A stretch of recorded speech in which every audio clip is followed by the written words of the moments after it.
Hello, friends. Pastor Lesli here. We are incredibly honored that you have decided to be here with us today because I have some really great stuff that I want to share with you. First, this Sunday, we are going to begin our new series for the Easter season titled The Heart of the Matter. Folks, I don't know about you, but couldn't we all stand to hear a message of renewed life and unfailing love about now in this present moment? I know I could. After the events of Holy Week, the disciples are devastated. They are in the midst of full-blown grief and disbelief. And into the heart of that grief came this stunning revelation. Life had overcome death, and love had won out over violence. God's faithfulness and love would build them up once again and bind them together. Is this possible in our lives? In our current situations? I believe that yes, it is. Because this is the heart of the matter. Christ is risen. Christ is risen indeed. We will begin our series this coming Sunday, as I said, and there are some great resources for at-home activities for folks of all ages. Those are on our church website at simpsonumc.org. That is SIMPSONUMC, all one word, .org. Under the worship tab titled The Heart of the Matter. Other than that, there's only a few things that you're going to need in order to participate from home. First, you will need bread and juice or something similar like crackers and water. You could even have bread, crackers, or wine. A small rock or stone with a heart drawn on it, like the one I have here. I don't know if you can see that. I'll put it up in front of my face. I just used a Sharpie marker to do mine on a dark stone, but you want it to be able to fit in your hand because we're going to use these like a worry stone, or as a heart stone is what we're going to call them. And so you'll want to draw a heart on it with crayons or markers. You can even paint it. You just don't want it to be something that will bleed into your hands. And then also a candle, whether it's a tea light, a votive, or even a larger candle. But you'll want to have a candle for each person that is in worship with you around your table. So for one for you and your children. And if you like, you can use your palm cross that you got in your worship bags last week, or you can tie some twigs together and make a cross for your own worship space. I just invite you to set up things the way that you like so that you're comfortable in your own worship space. There are two scriptures that really set up this series. And the first is from Jeremiah 31. 1 through 6, 1 through 6, I believe. The people of Jeremiah's time were going through major trauma. Jeremiah was really frustrated with their behavior for many of the previous chapters, but ultimately his tone changes, and he prophesies God's promise that they will be built back up from the devastation that they have endured. They will again feel joy, and they will begin to plan for the future. They'll plant vineyards on the hills, even in the midst of exile and pain. So I invite you to hear these words of promise from Jeremiah.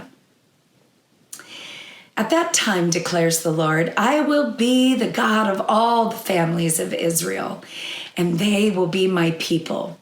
The Lord proclaims, the people who survived the sword found grace in the wilderness. As Israel searched for a place of rest, the Lord appeared to them from a distance. I have loved you with a love that lasts forever. And so, with unfailing love, I have drawn you to myself. And again, I will build you up, and you will be rebuilt, virgin Israel. Again, you will play your tambourines and dance with joy.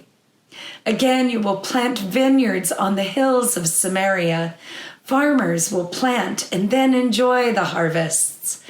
The time will come when the watchmen shout from the highlands of Ephraim, "Get ready! We're going up to Zion, to the Lord our God." In the account of the resurrection in the Gospel of Matthew, after the stone is rolled away from the tomb, the angel sits on the stone and gives the women this message: don't be afraid. Throughout the season of Easter, we invite you to use a worry stone. That's that rock with the heart on it. It's a stone that you can carry about with you to rub when you are feeling anxious, concerned, or worried. And we encourage you to find a stone and to paint or to draw a heart on it. It will remind you of this angel's message, which Jesus then repeats: do not be afraid. Hear this wonderful message now from Matthew chapter 28, verses 1 through 10.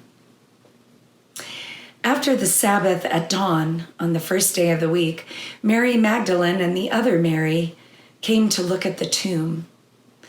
Look, there was a great earthquake, for an angel from the Lord came down from heaven. Coming to the stone, he rolled it away and sat on it. Now his face was like lightning and his clothes as white as snow. The guards were so terrified of him that they shook with fear and became like dead men. But the angel said to the women, don't be afraid. I know that you are looking for Jesus who was crucified. He isn't here, because he's been raised from the dead, just as he said. Come, see the place where they laid him. Now hurry, go and tell his disciples he's been raised from the dead, and he's going on ahead of you to Galilee. You will see him there. I have given you this message. With great fear and excitement, they hurried away from the tomb and ran to tell the disciples. But Jesus met them and greeted them. They came and grabbed his feet and worshiped him. Then Jesus said to them, don't be afraid. Go and tell my brothers that I am going to Galilee and that they will see me there. Friends, you may not realize this, but Easter is not just a day. Easter is a season of 8 Sundays that last from Easter Sunday all the way through to Pentecost. During this time, we will continue to hear more about Jesus' message of what is truly the heart of the matter in our lives. Each week, as we break open our lives with one another, we will break the bread together, and we will break open the Word of God. So let us take just a couple of moments to reflect on this journey ahead. And then we will come back together and we will pray. Amazing love, how can it be? Like he would die for me.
are my King.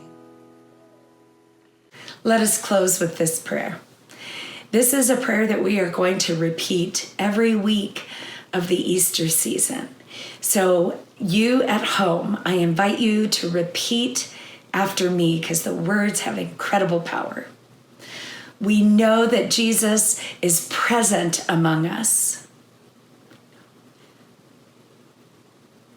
Even in this very home,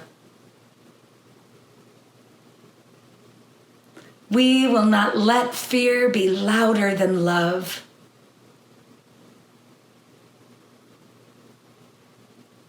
But with glad hearts and rejoicing souls, we will sing God's praise. For we are Easter people. Amen.